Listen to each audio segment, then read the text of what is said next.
Olá, paz do Senhor a todos. Eu sou Amanda Santos e esse é o nosso programa Edificando.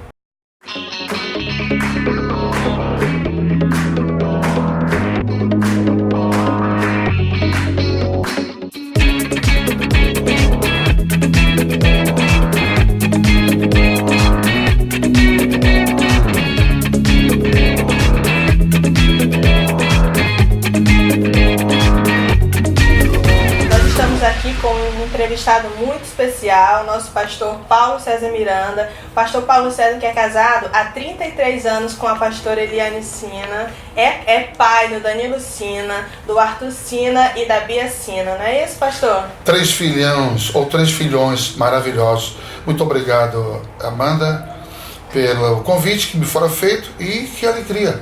Estou muito feliz por estar aqui no programa Edificando. Amém. Espero poder servir, cooperar, agregar com tudo que vai acontecer aqui hoje nesse nosso bate-papo. Com certeza vai ser muito bom. Pastor, nós que agradecemos, tá? Nós do programa que agradecemos pela sua disponibilidade de estar aqui conosco. Nós sabemos que o senhor tem muitos trabalhos, né? E ter disponibilizado um pouco do seu tempo aqui conosco, nós realmente entendemos que é um tempo muito precioso. Nós temos algumas perguntas aqui e eu quero saber se já posso fazer a primeira pergunta. Pode começar a perguntar, estou disposto a responder todas à risca. Amém. Vamos lá para a primeira pergunta. Pastor Paulo César, quem é o pastor Paulo César Miranda? O que é ser pastor e quais os desafios de ser pastor? Me ajuda aí para eu poder responder por parte. Tá bom. Quem é o pastor Paulo César Miranda? Isso aí. Eu sou eu. Ainda bem que todos nós temos, individualmente temos uma digital, né? Eu tenho a minha, você tem a sua. Então eu sou eu e as pessoas às vezes olham para mim e dizem assim, tu é assim em casa, tu é assim no trabalho, na rua. Aonde eu estou eu tenho desfrutado de uma alegria interna, que é a alegria do Espírito Santo, e não é mesmo a minha esposa, todo mundo que me conhece e tal, sabe que eu estou sempre pronto, disposto a cooperar, a ajudar. Eu tenho um lema comigo, Amanda, se eu não puder atrapalhar, se eu não puder ajudar, eu meto o pé para não atrapalhar. Eu sou um servo, um cooperador e um ajudador aí na obra do Senhor. Amém. Aí a outra parte dessa primeira pergunta agora. O que é ser pastor? Ser pastor, na minha leitura, na minha percepção, ser pastor é estar disposto a sofrer. Nossa. É estar disposto a sofrer. Mas também estar disposto, entendendo uma vocação, uma chamada, está disposto a abençoar, ajudar pessoas que Deus coloca no nosso caminho, na vida de um pastor, para poder isso acontecer. Então, ser pastor está disposto a sofrer, viver momentos bons, viver momentos de alegria, momentos de tristeza, e o pastorado tem tudo isso e muito mais. Essa segunda parte já meio que respondeu a terceira parte da pergunta, né? Que na verdade, quais são os desafios de ser pastor? Os desafios são grandes, mas eu quero dizer, que isso aí tem provocado muitos problemas na vida de muitos pastores. Todo pastor tem uma família, e esse é um problema sério, porque o pastor ele se dedica muito ao rebanho, ele se dedica muito às outras famílias, é a família dele. Então isso é um desafio muito grande, onde muitos pastores, onde muitos líderes, ele tem se perdido por conta de estar disposto a abençoar outras vidas, a ouvir no gabinete, a atender, e às vezes ele não faz isso com a sua família, que a igreja começa dentro de casa. Então isso é um desafio muito grande. Para ele conciliar e ter o equilíbrio, né, pastor? Exatamente, esse equilíbrio é muito bacana, porque a própria família do pastor cobra, poxa, ouviu o fulano de tal, o fulano de tal, tem tempo para isso, né? E não tem tempo para nós. Então você tem que administrar, e em muitos momentos tem que parar e pensar, não, realmente é isso, eu tenho que dar atenção, e vamos caminhando. Amém. Essa é uma dica de um pastor com experiência. Há quanto tempo, pastor? Como pastor?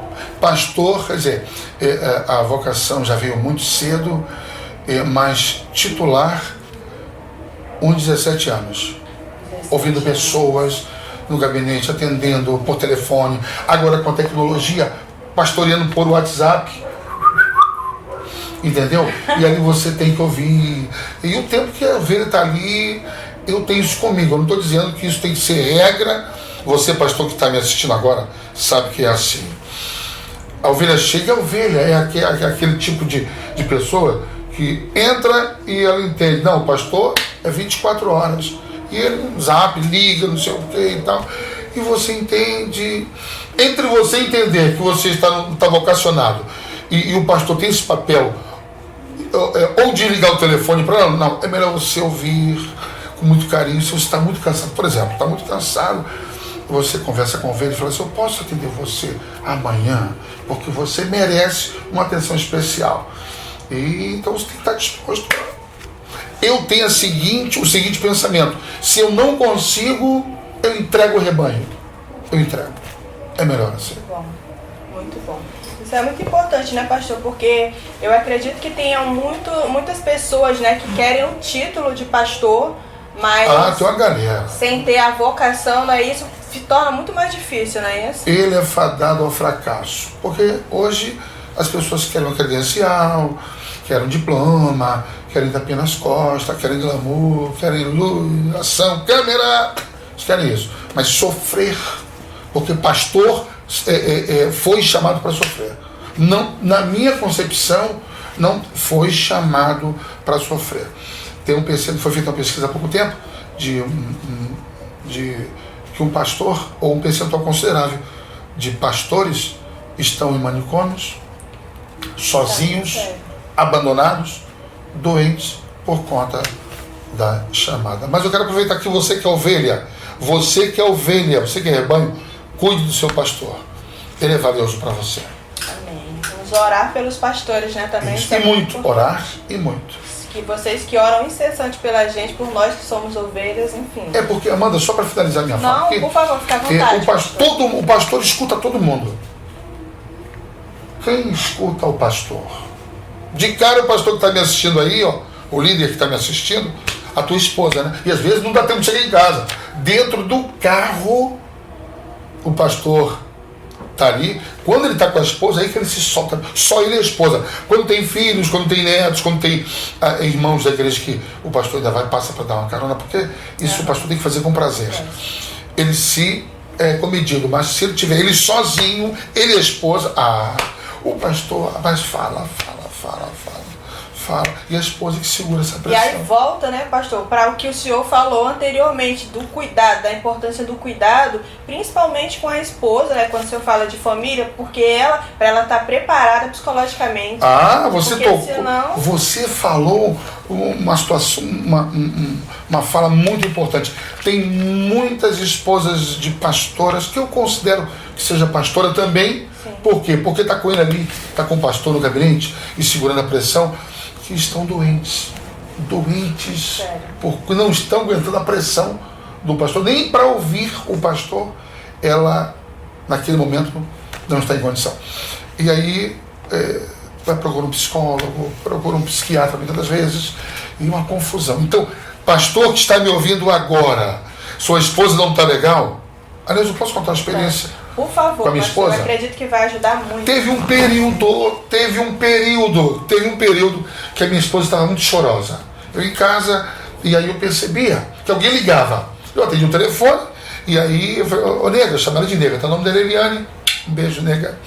E aí é pra você. Ela vinha, às vezes estava fazendo alguma coisa no quarto, ou na cozinha, alguma merenda para nós, ela vinha atender o telefone. Sentava numa poltrona, começava a falar: oi, tudo bem, tudo legal, não sei o quê. Aí daqui a pouco eu percebia que ela fechava o semblante e começava a chorar. Isso por vezes. Um dia hoje, outro dia amanhã. Eu chamei a minha esposa e falei: nega, faz favor. Eu percebo que as pessoas ligam para você, você começa a conversar e daqui a pouco está chorando. Eu estou muito preocupado com você.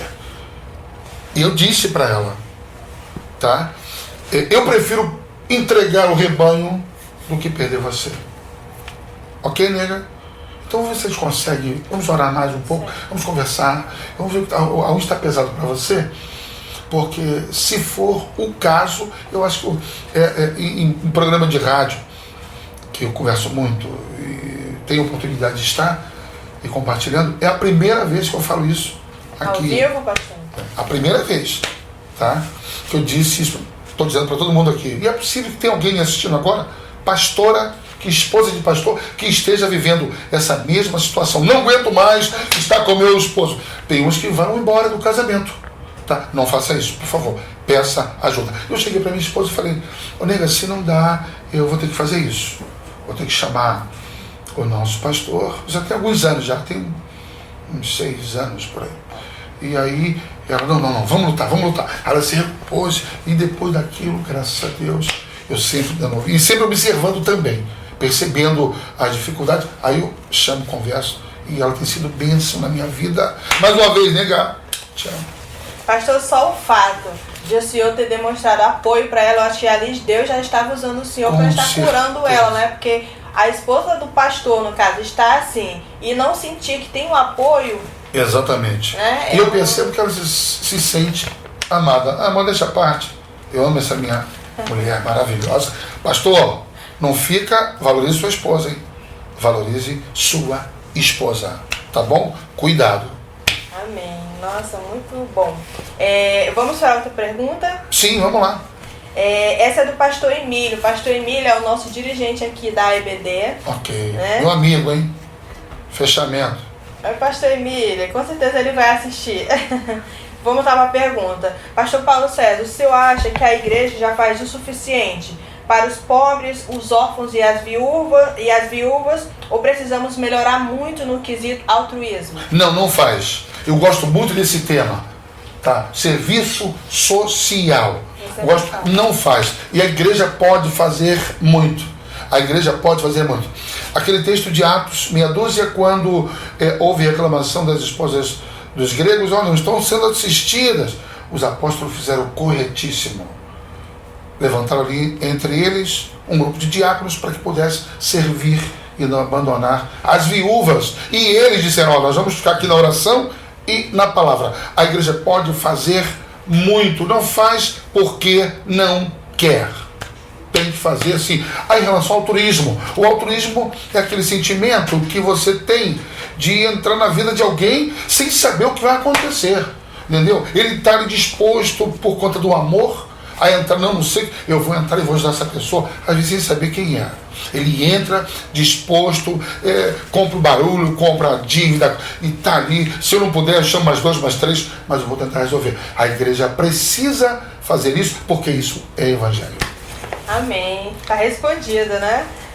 Vamos para outra pergunta, pastor? Vamos lá. Caramba, hein? Aí a produção recebeu bem as perguntas. Vamos lá. Vamos lá. Pastor Paulo César, se o senhor pudesse dar um conselho para o Paulo César, né? Que até então não era pastor, com 20 anos de idade. Não era. Qual conselho que o senhor daria? Poxa, bacana, hein? Bacana. Essa pergunta foi show de glória. Eu diria para ele, seja temente, honre a Deus, aos seus pais e seja honesto, seja transparente. Essa pergunta, porque dentro desse pacote aí, outras coisas viriam. Quando você busca o reino e a justiça, as demais coisas vos serão acrescentadas. Então, quando o jovem, ele honra a Deus, teme a Deus e aos seus pais, outras coisas virão, com certeza, num pacote de bênçãos. Tá? Que hoje o temor, tá, está indo embora. Por se praticar a iniquidade, o amor de muitos se esfriarão, e hoje as coisas têm tomado um rumo diferente, estranho, o errado é certo, o certo é errado, e tem muitos jovens que estão se envolvendo com isso. Mas o conselho que eu dou, como eu tive mentores maravilhosos, claro, em uma outra época, uma época de ditadura, que eu não sei se você vai me perguntar isso daqui a pouco, mas a gente pode conversar. Mas hoje eu daria esse conselho para o jovem: honre a Deus, teme a Deus, obedeça seus pais, honre seus pais, e as outras coisas certamente virão no pacote da bênção. Amém, pastor. A próxima pergunta é a seguinte: o senhor acha que tem diferença das igrejas de hoje para as igrejas de antigamente? Se tem, qual é a sua opinião? Pelo amor de Deus, tem muita raça de diferença. Não tem pouca, não. Tem muita. Eu vivi esse momento. Eu costumo dizer, tá? não me queira mal, tá? Da expressão, mas a expressão que eu tenho é essa, eu estou falando com muita sinceridade. Foi uma verdadeira ditadura gospel. Ditadura gospel, mas eu não culpo os meus pais espirituais, porque eles aprenderam assim. Diferença tem muita. É qualquer positiva coisinha... ou negativa? Não. Tem as duas coisas. Tem, as duas. Vamos falar da negativa? Eu fui disciplinado com 17 anos, mas com 18, 17, não sei, jovens. E vou dizer por quê, hein? Vou dizer aqui no seu programa. Vou dizer no programa, tá? Porque eu fui à Quinta da Boa Vista, todos conhecem. A pessoa que está em outro estado, está em outro país. Quinta da Boa Vista, um ponto turístico maravilhoso. Eu e mais 17 jovens, ou 18 jovens, tudo faixa etária. Não vou citar nomes aqui, porque eles estão me assistindo, eles estão sabendo. Nós fomos jogar um futebol. Eu não sei se o meu pecado era jogar de calça comprida, de blusa social. Eu não sei se o meu pecado foi porque era num sábado, 3 horas da tarde. Está tudo aqui na memória. Chovendo pra caramba. Não tinha ninguém na Quinta da Boa Vista. Só nós e os anjos. Era uma ditadura muito forte. E eu fui disciplinado. Está excluído, disciplinado, não sei o quê. Mas amém. Passamos o nosso período com obediência, com dedicação. Não murmuramos, passamos o tempo e voltamos. Hoje a visão está bem mais ampla, Amanda, mas parece que os crentes de hoje não estão sabendo lidar com tanta liberdade. Estão partindo para libertinagem. E eu louvo a Deus de ter tido uma escola assim, na pressão, mas aprendi hoje. Tá? Hoje está tudo muito maravilhoso e as pessoas não sabem aproveitar. Aquela época era uma época muito forte. Qualquer coisa, suspenso. Qualquer coisa, disciplinado. Qualquer coisa, não pode. Mas por que não pode? Não pode, não sei. Tá bom, tá, cumpre o seu tempo. Ok, nós obedecemos a risca. E voltávamos e caminhávamos, era a vitória. E eu estou aqui, não morri. Amém. Próxima pergunta, pastor. Vamos lá. Eu acho que estou falando demais, quero ser bem rápido agora nas perguntas, nas respostas. Informação, por favor, pode ficar à vontade, tá, pastor? Pastor Paulo, essa pergunta fui eu que fiz, eu confesso a você de casa, é uma curiosidade. A entrevista. Eu tenho uma grande admiração pelo pastor Paulo César, Aleluia. Pastor e comunicador também, né? Ele é um exemplo indiscutível. Pastor Paulo César, o senhor que trabalha com comunicação, o senhor já sentiu algum preconceito em relação a isso, sendo pastor e comunicador, ou não? Isso nunca existiu? Facilita ou... Não, que facilita muito, porque você trabalha com o público, trabalha com o povo, precisa ministrar, pregar, isso te coopera e muito. E a comunicação, o rádio, tá? Eu fiz um programa de TV também, estamos com projetos, mas é para depois. Tem sido para mim uma escola muito grande. Um preconceito até hoje parece que nunca tive, tá? E se eu sentir que estou tendo preconceito, eu me comporto e a vida segue. Mas tem me ajudado muito. A comunicação tem me ajudado muito como pastor, tem me ajudado muito. E dentro da comunicação eu tenho usado o pastoreio, que uma coisa completa a outra. Amém. Eu pergunto isso, pastor, porque em uma pregação sua, quando o senhor estava falando sobre a questão do... Pode não ter nada a ver ou pode ter a ver, o senhor vai me falar. Sim. Quando o senhor falava sobre a questão do trabalho até para o reino e aparecer, de a pessoa querer aparecer, eu perguntei nesse sentido, de repente ser uma questão de... O preconceito que eu falei em relação a isso. Às vezes a pessoa acha... Deixa eu tentar reformular para ver se me faz entender e quem está nos assistindo. Existem trabalhos que, para serem feitos, a pessoa precisa aparecer. Ok. Né? Um dia desse, eu conversando com Deus mesmo, questionando por isso. Eu falei assim, eu gosto tanto de falar, eu admiro o pastor Paulo César, eu quero um dia poder me comunicar como o pastor Paulo César. Eu me espelho. E Deus me fez entender o seguinte, o problema não é isso, porque realmente tem coisas e trabalhos que você precisa aparecer. Mas o problema é o que vai aparecer. Por exemplo, o senhor é um comunicador e o senhor escolheu, como pastor comunicador, falar da palavra de Deus. Sempre que o senhor tem a oportunidade, tanto no seu programa, nos seus programas, né, que tem alguns, o Senhor sempre fala da palavra de Deus, sempre leva uma palavra. Eu acho isso muito importante. Entendi. Alguém falou comigo uma vez, poxa, cara, tá aparecendo muito aí, tá ficando famoso. Não, eu não levo isso pro coração, não. É natural. É o meu trabalho, então tem que aparecer. Agora, eu sempre vou aproveitar a oportunidade da minha profissão para poder inserir o Evangelho, porque eu fui chamado para isso. Como comunicador, eu vou colocar conteúdo, vida renovada em Deus, Cristo como Salvador e a solução para o seu problema, para a sua vida. Amém. Vamos para outra pergunta, né? Tá finalizando, pastor. Como é que é se impor como pai e como pastor? Tem diferença? Consegue separar isso? Consigo. No início foi um pouco difícil, mas eu me lembro que um dos meus filhos queria um debate, queria um gabinete e disse para mim assim, pai, eu quero um gabinete com o pastor.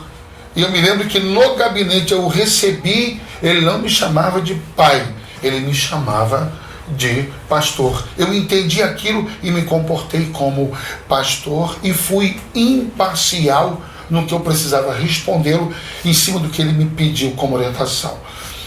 Se você não souber administrar isso, você extrapola e mistura as coisas. Você leva o ministério da igreja para dentro de casa, para a mesa, então você precisa dividir. Tá? Eu sou avô agora, sabe disso, né? Então eu brinco com meus netos, a gente bagunça, zoa, ri, meus filhos em casa, minhas noras que são filhas, a gente bagunça, brinca, come, enfim. Mas eu tenho minha postura e entendo-me e sei me colocar, e a gente está tendo sucesso em Deus e temos aprendido todos os dias a misturar, não misturar as coisas, pastor, o pai, o esposo, e Deus vai nos guardando. Amém. Essa é uma experiência muito bacana, né, pastor? E a última pergunta, agora nós vamos para a última pergunta. Uma irmã querida aqui da nossa igreja, ela fez a seguinte pergunta: qual é o propósito das igrejas agora estarem com essa onda, né, de ficarem preta? Inclusive aqui, a tintura preta na parede, inclusive aqui na Ebenezer. Ela quis saber, entender qual o propósito, se tem algum propósito nisso ou não. Na minha leitura não tem nenhuma mensagem subliminar, de cara. Porque é preto, por quê? Porque treva, preto não tem nada a ver. Tá? Realça bem. Hoje, como a tecnologia tem crescido, então todos os equipamentos de imagem que você joga no preto, realça bem com luz, somente isso. Agora, se em algum lugar por aí tem uma outra motivação, eu não sei. Aqui, pelo menos na Ebenezer e também no Campo de Bom Sucesso, pastor Jaime Soares, na nossa sede nacional e internacional, é por isso, porque facilita, realça e tecnicamente é maravilhoso. Qualquer uma outra informação negativa, eu estou fora. Aqui quem prevalece é o reino. Amém. Está respondido, irmã Madalena. Ela mandou um recado dizendo que ama o Senhor e a pastora Eliane, né? E realmente ela queria ter esse esclarecimento que também foi para nós. Agora, pastor, eu queria deixar esse espaço para... Nós já estamos finalizando. Se o senhor quiser mandar um recado para alguém, pode ficar à vontade. Muito obrigado. Primeiro, eu quero muito agradecer pela oportunidade de ter estado aqui, de ter recebido da sua produção, toda a sua equipe. Parabenizando toda a sua equipe, que vem fazendo um trabalho, percebo, maravilhoso e que tende a crescer. E pedir oração a você, por mim, por minha família, todo o povo da ADB Ebenezer, do Campo de Bom Sucesso, pastor Jaime Soares, que tem nos dado a oportunidade para estarmos aí cooperando no reino para a glória de Deus. Dizendo que estamos aí e somos um ombro amigo, estamos à disposição para poder ajudar você. Muito obrigado. Deus abençoe a todos. E esse foi o nosso primeiro programa, Edificando. Estamos aqui agradecendo mais uma vez a presença do pastor Paulo César e a você que esteve conosco também. Se você quiser, gostaria de convidar o pastor Paulo para estar na sua igreja, o contato dele das redes sociais vai estar passando aqui na nossa tela. Inclusive a nossa programação também aqui da Ebenezer. Nos siga nas redes sociais, lá tem toda a programação. Vai também estar passando na tela os endereços das nossas redes sociais. E que Deus abençoe vocês e até a próxima. Uma construção, edificar exigem regras, unir os ferros, fundar, alicerçar, seguindo o processo as colunas